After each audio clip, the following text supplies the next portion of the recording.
Tadi diminta sama Mas Suphan ya yang ada di Wiradesa, "Di Wajahmu Kulihat Bulan." Ini lagu lama sebenarnya ya, yang di-remake oleh Ahmad Dhani. Keren juga nih. Baik, kalau bicara soal wajah, nah ini, pernah nggak kepikiran bahwa ada loh orang yang berwajah ceria tapi hatinya sebenarnya terluka dalam? Hmm. Apakah Anda termasuk salah satunya? Kalau iya atau ngerasa belum yakin, yuk kita simak dulu. Apa sih tanda-tanda orang yang berwajah ceria tapi hatinya sebenarnya terluka? Nah, saya punya artikelnya untuk Anda. Nah, apa saja tanda-tandanya? Iya, dunia di era sekarang seringkali menuntut kita untuk selalu terlihat kuat, tegar, bahagia, ceria, ya kan, bergembira dalam segala hal, dalam segala kesibukan sehari-hari.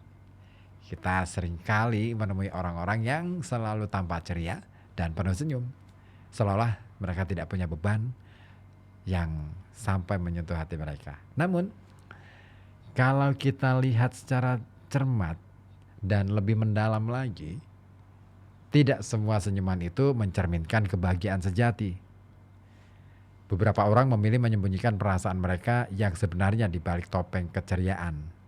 Mereka adalah sosok yang menawan dengan tawa hangat. Namun, di balik itu semua, ada hati yang sedang terluka. Nah, kira-kira kalau saya bilang, saya sampaikan ada 5 tanda. Apa saja tandanya? Dan kira-kira apakah tanda-tanda itu salah satunya ada di dalam diri Anda? Nah, yuk kita coba ulas ya satu persatu. Yang pertama adalah selalu berusaha menghibur orang lain. Nih. Orang yang sering merasa terluka di dalam hatinya seringkali menjadi sosok yang paling pandai menghibur orang lain. Mereka ini memiliki kepekaan tinggi terhadap perasaan orang di sekitarnya dan berusaha keras untuk membuat orang lain tersenyum. Lalu pertanyaannya adalah, kok bisa? Kenapa bisa seperti itu? Karena mereka tahu bahwa ya mereka kan pernah punya pengalaman rasa sakit gitu ya. Jadi mereka tahu betul bagaimana rasanya tenggelam dalam kesedihan dan mereka tidak ingin ada orang lain merasakannya. Mereka berusaha mengalihkan perhatian dari luka di hati mereka sendiri dengan menciptakan tawa bagi orang lain. Nah, sikap ini seringkali disalahartikan sebagai tanda bahwa seseorang yang benar-benar bahagia. Nah, orang-orang di sekitarnya mungkin melihat mereka ini sebagai pribadi yang penuh dengan energi positif. Padahal sebenarnya energi itu dihasilkan dari upaya melawan kesedihan mereka sendiri. Dan mereka seakan-akan bermain peran sebagai pahlawan yang menyembunyikan kesakitan di dalam tameng senyum mereka. Nah, menyadari tanda itu sebenarnya itu bisa membuat kita terbantu untuk lebih peka terhadap teman-teman yang tampak selalu menjadi pusat keceriaan. Nah, bagaimana caranya? Nah, bisa kita mulai dengan tanyakan kabar mereka dengan lebih tulus. Karena mungkin di balik tawa mereka ada tangisan yang tidak terlihat. Iya ya. Kita kadang-kadang lupa untuk menanyakan kabar, menanyakan secara pribadi apa yang sedang dia rasakan, ya kan? Kemudian yang kedua adalah selalu sibuk dan menghindari waktu sendiri.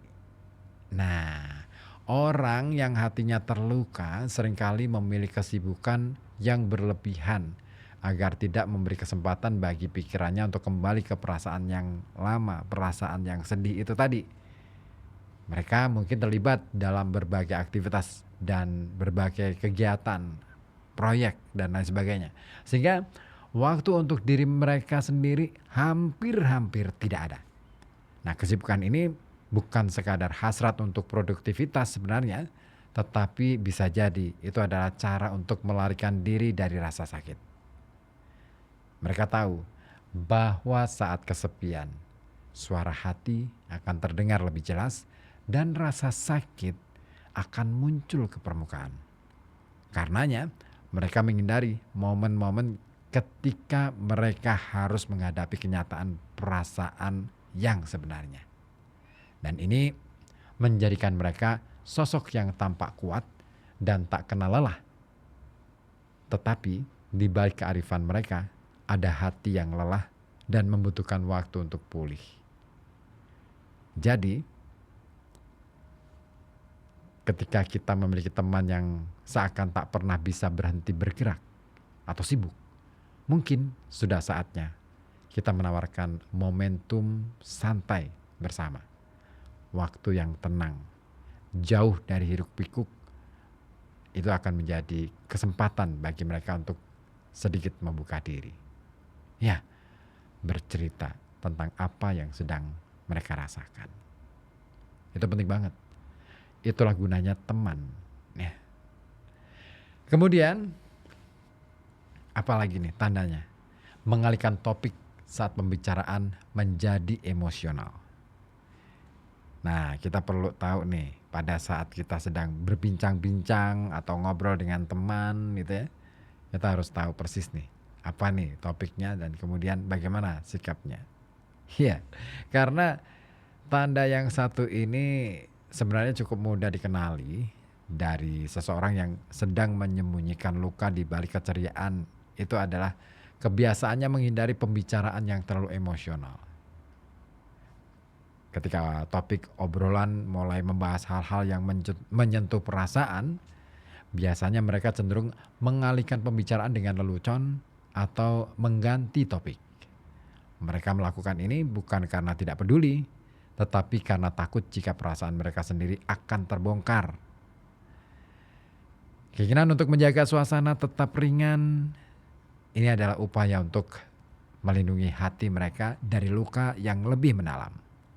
Mereka bisa saja menjadi sahabat yang selalu memberikan saran praktis, namun jarang berbagi cerita pribadi tentang masalah yang mereka alami.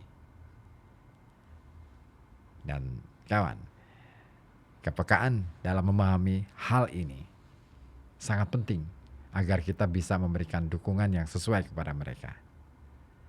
Mungkin di balik respons yang cepat dalam mengganti topik, ada perasaan takut terlihat rapuh.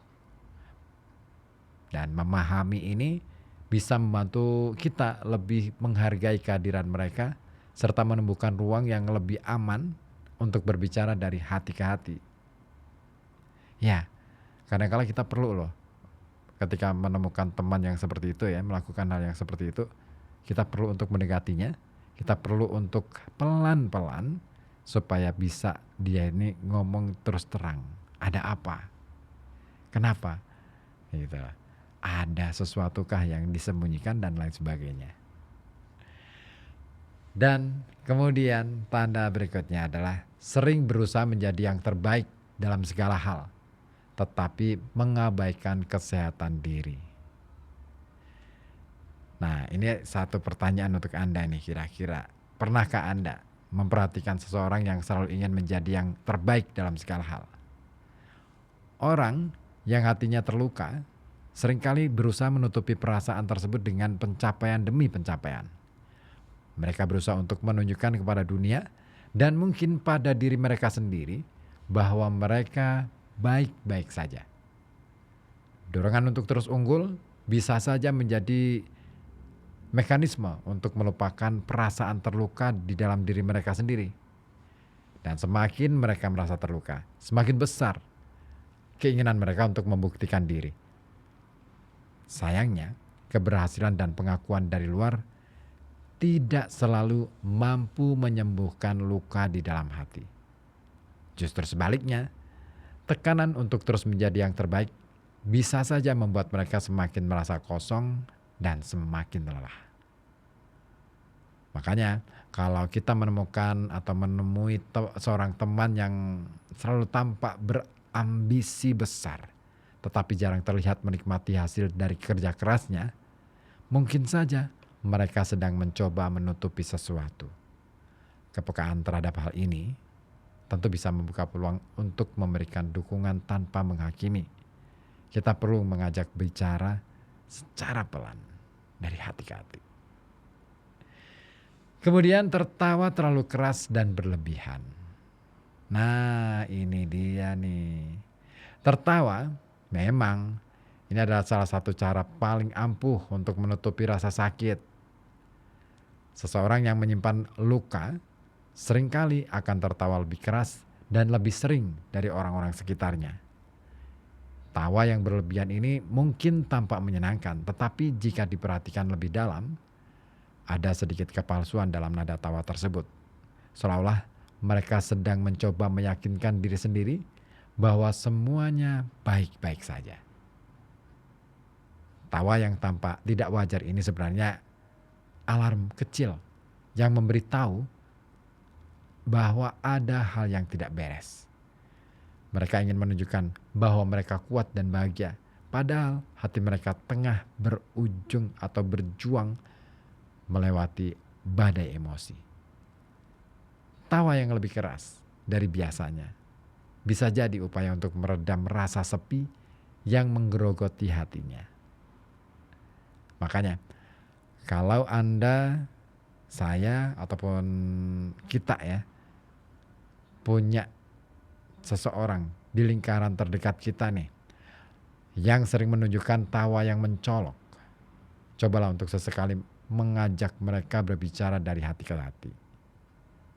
Kadang kala ya, kehadiran yang tulus bisa menjadi hal yang sangat mereka butuhkan. Karena sebenarnya yang mereka butuhkan sebenarnya adalah teman yang mau mendengarkan. Dan itu tidak gampang menjadi teman yang mau mendengarkan. Seringkali kita maunya yang didengarkan. Ya enggak sih? Oke deh, ditunggu atensi Anda di 0855420912 ataupun di telepon ya di 0285 424474. Ada Rini ini gabung di WA di 0855420912 ya, yang menanyakan syarat untuk ikut lomba video pendek ya. Syaratnya gampang kok. Anda bikin video pendek pada saat mendengarkan atau menyimak siaran radio Kota Batik pada saat penyiarnya sedang ngoceh kayak gini ya. Terus kemudian di video aja sendiri gitu ya. Terus apa? Terus tunjukkan wajah Anda atau diri Anda sedang melakukan apa gitu. Terus jangan lupa memakai atau mengenakan atribut batik di apapun itu ya. Entah itu jari, entah itu selendang ya, atau mungkin baju, atau mungkin topi, atau mungkin apapun itu. Pokoknya ada unsur batiknya. Durasinya nggak usah panjang-panjang, maksimal 1 menit. Lalu setelah divideokan ya, kirim ke nomor WA 0855420912. Jangan lupa untuk menyertakan nama, alamat, serta pekerjaan. Ke nomor WhatsApp 0855420912 ya. Mudah kan? Mudah banget. Ya. Dan kalau kita ngomong soal kehidupan, makna hidup dan sebagainya, kita harus mengakui tidak semua orang kadang berjuang hingga titik akhir.